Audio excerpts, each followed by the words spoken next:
안녕하세요, 현우였습니다. 이번에 제가 저희 학부 아트 앤 테크놀로지라는 과목에서 벽돌 게임 프로세싱을 이용해가지고 벽돌 게임 하나 만들었는데요.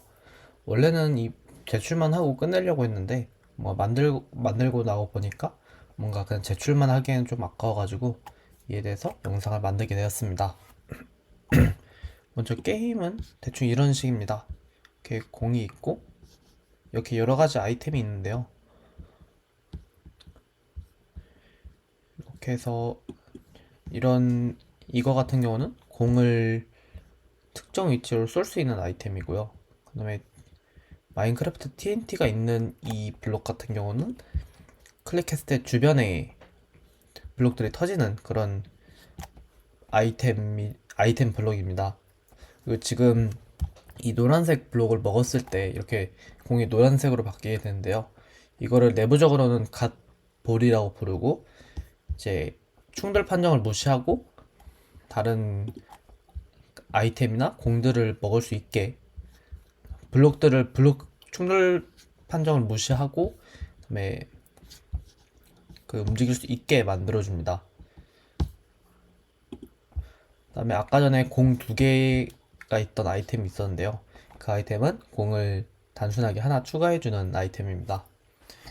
아직 제가 승리 조건을 만들진 않아가지고 이렇게 모든 벽돌을 깨더라도 이렇게 승리가 나오지는 않는 상태이고요. 지금 이 보이는 흰색 블럭은 그냥 벽이라는 블럭이라서 따로 깨지지는 않습니다. 그 다음에 이 게임의 또 다른 특징으로 맵을 불러올 수가 있는데요. 이런 식으로 맵은 JSON 형식으로 있는데,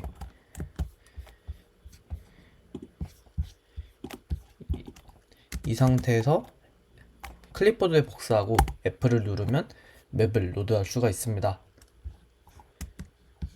이렇게 맵을 로드해가지고 초기화를 시키고 터트릴 수가 있는데요. 이거 같은 경우는 TNT로 여기 S자 키를 만들어가지고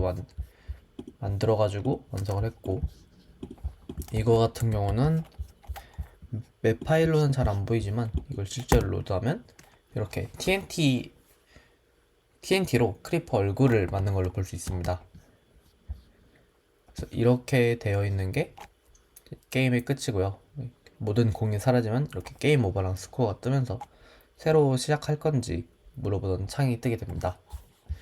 이렇게 돼서 이렇게 게임에 대한 소개가 끝났고요. 이제 코드에 대한 소개입니다. 지금 이 레포지토리 같은 경우는 제가 아텍이라는 과목을 공부를 하면서 모든 그 코드들을 정의하는 공간이라서 여러 가지가 많은데요. 만약 여러분이 GitHub에서 제 코드를 보고 싶다면 현스데브 SSU 2023 아텍 레포지토리에 게임 1 폴더를 보시면 되겠습니다. 그래서 이렇게 여러 가지 파일들이 있고, 이 파일들을 통해서 게임을 구동하게 되는데요. 가장 중심이 되는 파일은 이 .pyd라는 파일입니다. 이 파일이 processing.py에서 실행이 되게 되고요. 그럼 이 파일을 실행함으로써 이 프로세싱 프로그램에서 이 파일을 실행을 해가지고 게임이 돌아가게 됩니다. 다만 이 PYD 같은 경우는 일반적인 파이썬 문법을 따르고 있지만 일반적인 파이썬이랑 좀 차이점이 있는데요.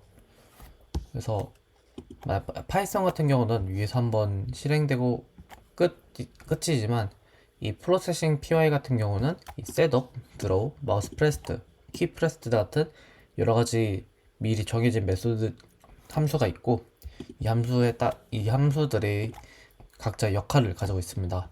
셋업 같은 경우는 이 프로세싱이 처음 시작됐을 때 호출이 되는 함수고요. 드로우 같은 경우는 각 프레임, 만약에 60프레임이라면 1초에 60번 실행이 되는 함수고, 마우스 프레스드랑 키 프레스드는 각각 마우스랑 키보드가 입력이 됐을 때 실행되는 함수들입니다. 아마 이 파일이 .py가 끝나는 게 아니라 .pyd로 끝나고, 다음에 굳이 여기에서 건들고 싶지는 않아가지고 저는 게임의 거의 주요 부분을 이 game.py에 분리를 해서 작성했습니다. 이 game.py에 좀 코드가 긴데요. 좀 하나하나씩 설명을 해보겠습니다.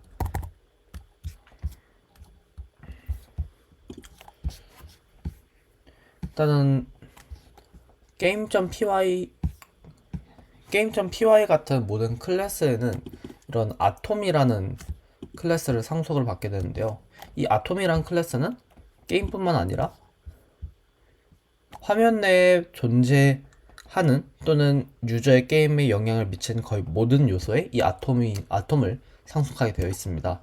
그래서 벽돌 같은 경우에도 화면에 존재하는 물체 같은 경우는 오브젝트라는 클래스를 상속받게 되는데, 이 오브젝트 클래스도 아톰을 상속받게 되고, 게임 타이머 같은 실제로 존재하는 물체가 아니라, 게임 타이머가 아니라 뭐가 있어?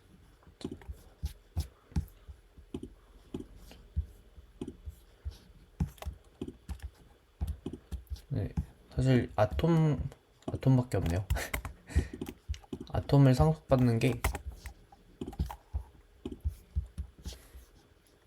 아이템, 슬롯, 오브젝트, 윈도우, 게임 이렇게 여러 가지가 있습니다.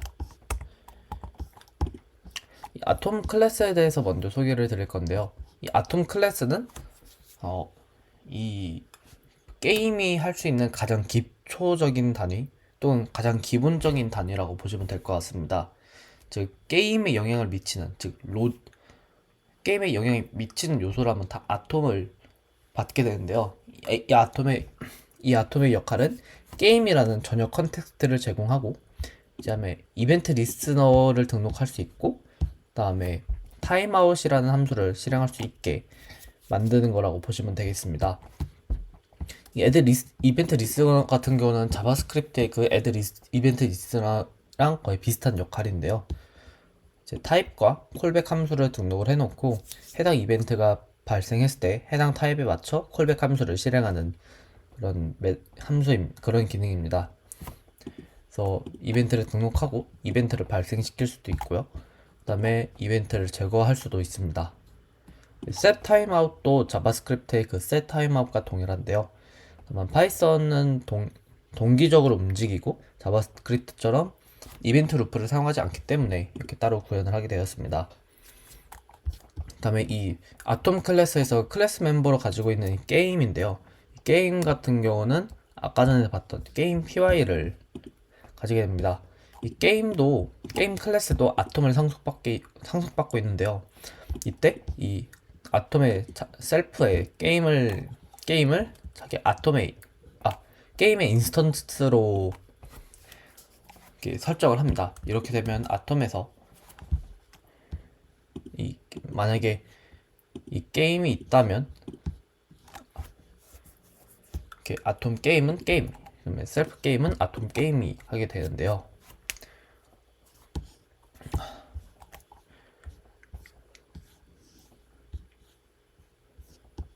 이거 같은 경우는 이닛을 할 때 이 게임이 선언이 되게 되는데,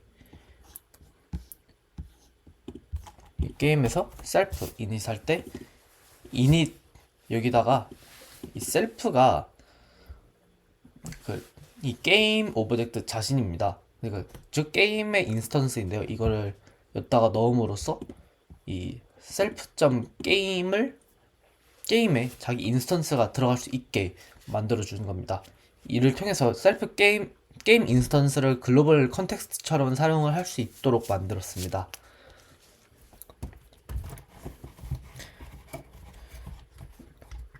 다만 이때 좀 궁금한 점이 있을 수 있는데요. 그냥 전역 변수나 전역 함수를 사용할 수 있는데, 이렇게 콘스트처럼 이렇게 변수를 가져와 가지고 전역 함수나 이런 걸 쓸 수 있는데 왜 굳이 이런 식으로 글로벌 컨텍스트를 따로 구현하는 식으로 만들었는지 궁금하실 수 있습니다. 하지만 사실 이는 제 개인적인 좀 궁금증이나 만들고 싶은 욕구가 있어서 만들게 되었는데요. 클래스 변수로 상위 클래스 인스턴스를 인스턴스를 가져오고 이 인스턴스를 통해 이 아톰을 상속받은 어떠한 클래스에서도 게임에 접근할 수 있다는 게 좀 흥미로운 구조인 것 같아가지고 만들게 되었습니다. 특히 제가 자바스크립트를 많이 하다 보니까 이 자바스크립트와 비슷한 구조를 만들기 위해서 이러한 형식을 따는 것 같습니다. 그다음에 게임에 대해서 이어서 설명을 드리겠습니다. 이거 같은 경우는 게임에서 사용되는 여러 가지 글로벌 변수들이라고 생각하시면 될 것 같은데요. 게임에서 얻은 포인트, 게임이 오버가 됐는지, 아니면 게임 오버 스크린이 표시되고 있는지, 그다음에 아까 전에 그 공 아이템 먹었을 때 스코프처럼 생긴 아이템 먹었을 때 마우스로 공이 날아갈 수 있는 위치를 지정할 수 있었는데요. 이 날아가는 위치를 지정하는 그 모드를 이지샵 모드라고 해가지고 지정하고 있습니다.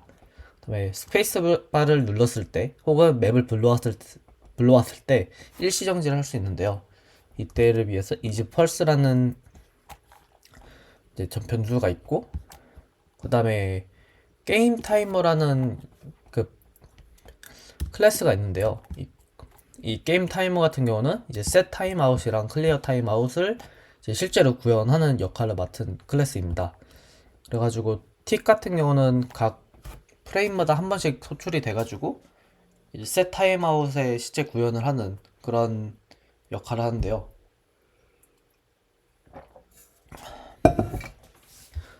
이제 게임 타이머의 간단한 동작 구조에 대해서 설명을 드리자면, 일단은 게임 타이머를 인스턴스를 처음 생성을 했을 때 이제 심볼이랑 타이머라는 프라이빗 변수가 생성이 되게 되고요. 원래는 자바스크립트의 심볼처럼 파이썬에도 이런 고유한 키 값을 가지고 올 수 있는 심볼이 있을 줄 알았는데 없더라고요. 그래서 임시로 이렇게 심볼이라는 변수랑 심볼이라는 프라이빗 메소드를 하나 추가를 해줬고요. 이 getSymbol 같은 경우는 그 중복되지 않는 고유한 오브젝트의 키값을 제공하기 위해 사용됩니다.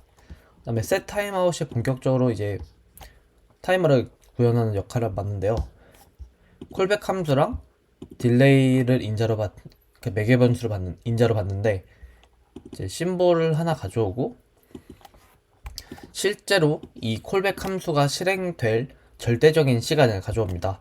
이 절대적인 시간은 현실의 시간, 즉 데이트나 나우 같은 것을 이용하는 게 아니라 게임 내에서 프레임 단위로 이용할 수 있는 시간을 말하는데요.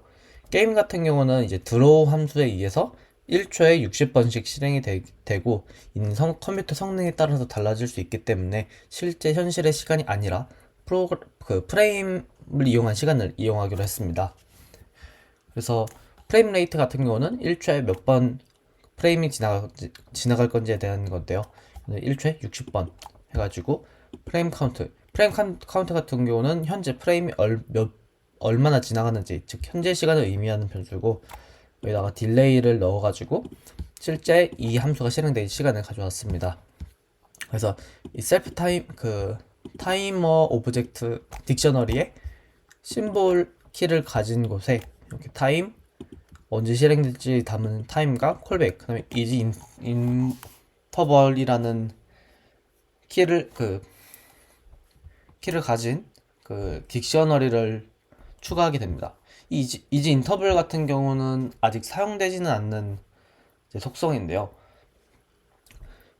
만약에 좀 더 시간이 있어가지고 이걸 더 적극적으로 구현을 했다면 이제 set time뿐만 아니라 set interval 같은 여러 가지 메소드를 더 추가를 해가지고 주기적으로 실행되는 이런 함수를 만들었을 수도 있을 것 같습니다. clear timeout 같은 경우는 이제 타이머에서 실제로 그 콜백 함수가 실행되기 전에 해당 타임아웃을 제거하는 역할을 맡고요. 틱 같은 경우는 이제 set timeout으로 등록된 콜백 함수를 실제로 실행시키는 역할을 맡는데요. 모든 타이머를 가져와 가지고 이제 만약에 그 타이머에 있는 타임이 현재 프레임 카운트보다 이전이라면, 즉 현재 프레임 카운트랑 그 타이머에 적혀 있는 실행이 되어야 되는 시간이 맞거나 이전이라면 이제 콜백 함수를 실행을 하고요. 그 다음에 타이머에서 해당 심볼을 통해서 타임아웃을 제거하게 됩니다. 만약에 디버그 모드라면 콘솔에 추가하도록 만들었습니다. 다시 게임으로 돌아와서 이렇게 4개, 5개 같은 경우는 화면에 표시되는 오브젝트들을 나타낸 건데요. 이후 뒤에서 소개하겠지만 화면에 나타내는 오브젝트는 실제로 사용되는 거 한 가지, 그 다음에 윈도우라고 아직 구현은 되지 않아가지고 사용되지 않는 것까지 포함하면 3가지가 있습니다.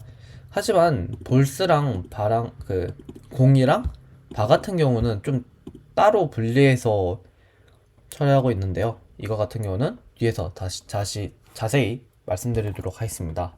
그 다음에 텍스트 모달과 모달 타이머 같은 경우는 이제 맵을 불러왔을 때 맵 로드라는 이렇게 맵 로드 석세스 이런 문구가 있잖아요. 이거를 모달인데요. 이렇게 일정 시간이 지나면 사라지는 이런 형식의 모달이 바로 이 모달 텍스트랑 모달 타이머를 통해서 구현이 있습니다. 그리고 이렇게 많은 거는 이제 게임에서 이벤트가 발생했을 때 게임 전역적으로 이벤트를 처리해야 되는 것도 있기 때문에 이렇게 게임의 이벤트 리스너를 달아놨고요. 여기서 아까 전에 이벤트 리스너를 말했을 때 설명을 못 들었는데, 이제 이벤트 리스너 같은 경우는 각 아톰을 상속받은 모든 클래스라면 이벤트 리스너를 상속받을 수 있습니다. 이벤트 리스너를 사용할 수 있습니다. 즉 게임 같은 경우도 이 이벤트 리스너를 사용할 수 있는데요. 그래서 만약에 게임에 이 이벤트가 리스너가 있고 다른 클래스에서 self.game. 디스패치 이벤트 죄송합니다. self.game.dispatch 이벤트 다음에 이벤트를 하면 이렇게 게임에서 이 함수들이 실행이 되게 됩니다. 여기 뒤에 있는 것은 콜백 함수고요. 네. 그다음에 이 메소드 같은 경우는 게임이 처음 시작되었을 때 게임을 초기화하기 위해서 사용됩니다.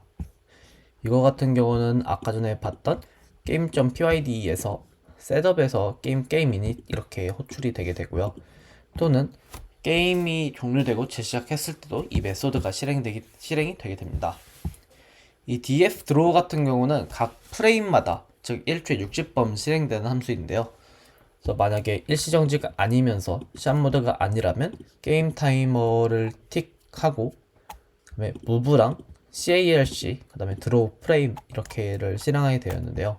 이 게임 타이머 틱 같은 경우는 전에 설명했던 게임에 있는 타이머 같은 셋 타임아웃을 실행시키는 역할을 맡고요. 이제 셀프 무브 같은 경우는 그래서 무브 오브젝트가 있는데요. 각 볼과 엔티티에게 무브 메소드를 실행하는 역할을 맡습니다.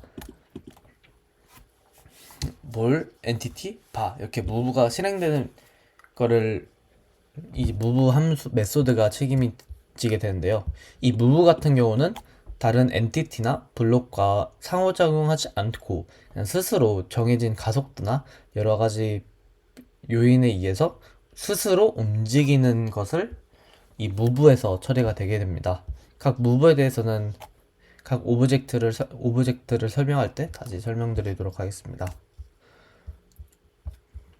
그 다음에 CALC가 있는데요. 이 CALC 같은 경우는 콜루전 디텍션을 주로 처리하기 위해서 만들어졌습니다. 정확히 이 CALC 메소드의 역할은 각 오브젝트들의 상호작용을 구현하기 위해서 이 CALC를 쓰고 있는데요. 공과 블록 간의 오브젝트 콜루션을 일으킬 수도 있고, 그다음에 공과 바 간의 충돌을 일으킬 수도 있고, 정확히는 충돌을 체크할 수도 있고요. 그 다음에 엔티티랑 블록, 그 다음에 바 간의 충돌을 처리할 수도 있습니다. 원래 사실 게임 내부적으로는 공과 바 모두 엔티티에 속합니다. 그러나 굳이 공 사이에 물리법칙을 감안할 필요도 없고 바는 하나이기 때문에 전체를 이제 모두 콜루전 포문으로 반복시키는 게 아니라 공과 반은 따로 구분을 해가지고 반복을 시키고 있습니다. 이제 그 다음으로 드로우 프레임이 있는데요. 지금 무브랑 CALC 같은 경우는 이제 파이썬 내부에서 그 값만 변경을 시키고 실제로 화면에 그리는 역할은 드로우 프레임이 맞습니다. 이 드로우 프레임 같은 경우는 먼저 백그라운드 배경을 채우고요. 그 다음에 그 게임의 점수를 이렇게 표시하기 위해서 먼저 텍스트를 표시하고 있습니다. 그래서 만약에 게임이 오버됐다면 이제 게임 오버랑 스코어를 표시하게 되어 있고요. 만약에 그렇지 않다면 이제 게임 중이라면 포인트를 표시되게 만들었습니다. 그 다음으로 브릭스 벽돌들을 람다를 통해서 실행을 하게 했고요. 네, 볼도 이렇게 실행을 하게 했고, 엔티티 같은 경우도 이렇게 다 드로우 메소드를 호출을 해가지고 실행이 되게 만들었습니다. 그다음에 뭐 이거 같은 경우는 이제 각 상황에 따라서 화면이 바뀌게 될 때 코드고요. 그다음에 이거 디버거 같은 경우는 이제 히트박스 보이게 하는 거랑 프레임 레이트 보이게 하는 그런 여러 가지 디버거 모드입니다.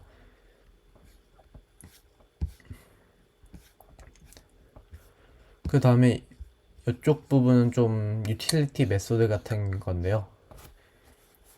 유틸리티 메소드는 아니고 새로운 여러 가지 기능입니다. 이게 리무브 엔티티 같은 경우는 엔티티 리스트를 게임이 관리하고 있잖아요. 근데 각 엔티티에서 이벤트를 받고 자기 자신 혹은 다른 이벤트를 삭제할 때 스스로를 삭제할 수는 없잖아요. 그래서 이 게임 컨텍스트로 게임에 이 메소드를 실행을 시켜가지고 자기 자신이나 다른 엔티티를 삭제할 수 있게 만들었습니다. 이제 이거 같은 경우는 맵을 불러오는 역할을 맡는데요. 이렇게 클립보드 데이터 이 함수랑 이 서브 프로세스라는 라이브러리를 이용해 가지고 그 클립보드에 있는 데이터를 가져올 수가 있습니다. 그래가지고 클립보드 데이터를 가져가지고 이 변수에 저장을 하고요. 근데 이 변수 같은 경우는 이제 스트링으로 저장이 되는데 이제 여기서 데이터를 자바스크립트 JSON으로 파싱하고 그다음에 거기서 맵 프로퍼티를 가져온 다음에 마지막으로 이제 여기서 셀프 이닛 맵 데이터 셀프 이닛 메소드를 보면 맵 데이터를 따로 지정할 수가 있습니다. 그래서 맵 데이터를 따로 지정함으로써 다른 맵이 있을 때 해당 맵을 불러올 수 있게 만들었습니다. 그래서 만약에 맵 데이터가 정상적으로 불러왔으면 있을 거고 정상적으로 불러오기 실패할 경우 즉 JSON 파싱이 실패하거나 아니면 잘못된 문법 구조가 있는 경우 여기에 널이 입력이 되게 돼서 이렇게 맵 로드 페일이라는 모달이 뜨게 되고 프린터로도 로드 페일드라는 출력이 표시되게 만들었습니다. 그 다음에 여기 밑에는 이제 이벤트 핸들러인데요. 게임 이벤트 핸들러로서 이제 게임에서 발생된 이벤트를 여기서 처리를 하게 됩니다. 그래서 공이 죽었을 때 이벤트를 이렇게 핸들링 하게 되고요. 이제 여기는 게임이 오버됐을 때 콜백 게임이 종료가 됐을 때 콜백인데요. 이거 같은 경우는 여기서 게임이 종료되었을 때 이 게임 오버를 true를 하고 3초 뒤에 게임 오버 이벤트 핸들러가 실행이 되도록 하는 메소드입니다. 그다음에 콜로전 이벤트 핸들러 같은 경우는 실제로 정의는 해놓고 아직 사용하진 않았는데요. 사실 이거 같은 경우는 그 mp3 파일을 불러와가지고 이제 그 공이 충돌했을 때 소리가 나게 만들려고 했는데 이게 생각보다 맥북에서 되는 문제인지 모르겠지만 라이브러리가 잘 안 불러지고 분명 P5 그 프로세싱 IDE에서 라이브러리를 설치를 했는데 적용이 안 돼가지고 아쉽게도 미완성으로 남겨놨습니다. 이거 같은 거는 벽돌이 깨졌을 때 실행이 되는 이벤트 핸들러고요. 이제 벽돌이 부셔져가지고 아이템이 생성이 되었을 때 이 이벤트 핸들러가 실행이 되고, 그다음에 이건 공이 생성되었을 때, 아이템 사용되었을 때, 그다음에 이거는 포인트를 얻었을 때, 이거는 지금 TNT 블록 보면 TNT를 딱 터뜨렸을 때 빨간색 원이 커졌다 줄어들잖아요. 그래서 그거를 처리하는 핸들러고, 이제 샷볼 공을 쏘는 이벤트 핸들러, 그다음에 이거는 키보드가 눌렸을 때 실행되는 이벤트 핸들러고요. 이거는 마우스가 클릭됐을 때 실행되는 이벤트 핸들러입니다. 그다음에 이거는 아우터 이벤트인데요. 실제로 이거를 따로 사용하는 건 아니고 이 p5.de에서 이렇게 마우스 프레스드랑 키 프레스드 이런 식으로 함수가 실행됐을 때 이 마우스 프레스 이벤트를 발생시켜 가지고 이제 외부 게임에 있는 이벤트를 이제 게임 컨텍스트 안으로 가져오는 역할을 맡습니다. 이제 좀 게임 전체적인 컨텍스트에 대한 설명은 여기까지고요. 다음에 게임의 주 구성 요소인 오브젝트랑 이벤트에 대해서 설명드리겠습니다. 오브젝트 같은 경우는 화면에 나타나는 거의 모든 화면에 나타나가지고 이제 공이나 아니면 여러 가지 상호작용하는 모든 요소는 이제 오브젝트라는 클래스를 상속을 받게 되는데요. 이 오브젝트 클래스는 화면에 그려져야 하므로 이제 x, y, mid, hate라는 필수 인자를 가지고요. 이즈 드로우랑 이즈 딜리트가 추가적으로 받게 됩니다. 그런데 이즈 드로우랑 이즈 딜리트 같은 거는 실제로 썼었는데 지금은 안 써요.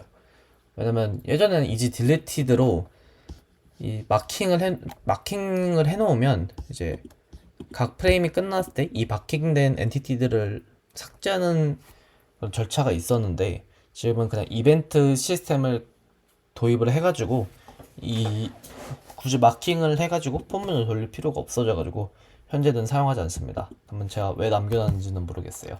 아마 있다는 거를 까먹고 안 없었을 거예요. 2도 적혀있는 것 보니까 맞는 것 같습니다.